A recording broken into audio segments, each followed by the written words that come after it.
அழகு மிகுந்த ராஜகுமாரி மேகமாக போகிறார். ஜரிகை நெளியும் சேலை கொண்டு மலையை மூட பார்க்கிறாய். பள்ளம் சிலர் உள்ளம் என ஏன் படைத்தான் ஆண்டவன்? பட்டம் தர தேடுகின்றேன், எங்கே அந்த நாயகன்?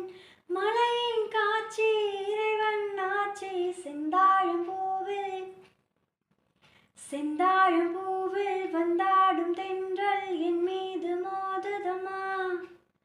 செந்தாழம் பூவில் வந்தாடும்